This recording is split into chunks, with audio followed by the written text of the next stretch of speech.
RNC, America's Black News Channel. Watch 15 minutes. Share with everyone. Finally, news that speaks to us. It's been 57 years now since Bloody Sunday. Back then, those painful images forcing Congress to act and to give us voting rights. But in the 57 years now since, stalled might be the polite word. Bo Shuff is the executive director for DC Vote. He joins us this morning from Selma. He's right now, where are you right now, Bo? Mile marker what? Mile marker 113 between Selma and Montgomery.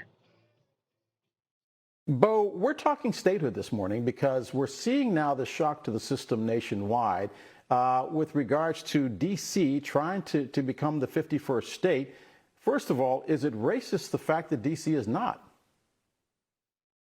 It's absolutely an issue of race, and it's absolutely an issue of racial justice. It's one of the reasons we're here as part of this commemoration.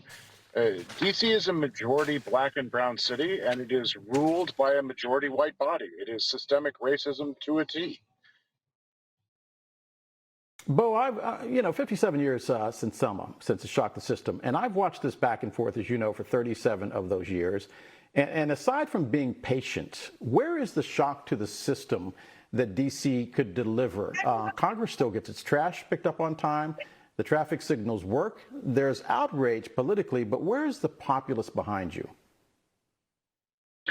The population in D.C. is very much behind statehood, and the question becomes is how do you exercise that power in a way that has an impact? And what I think we've seen over the last 4 years really is an impact. We have seen a majority of the House pass the statehood legislation for the first time in history and then do it again.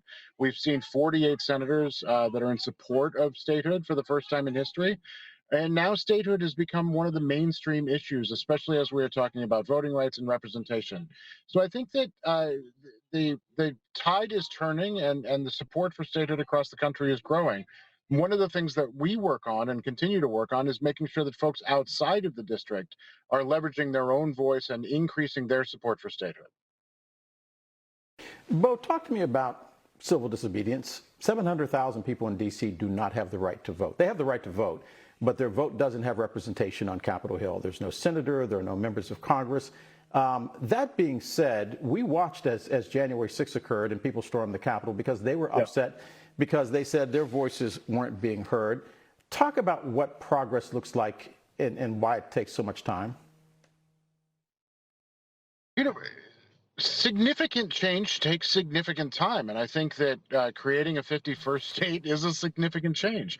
I think that confronting systems that are racist is a significant change, and it is going to take time, and it has taken time.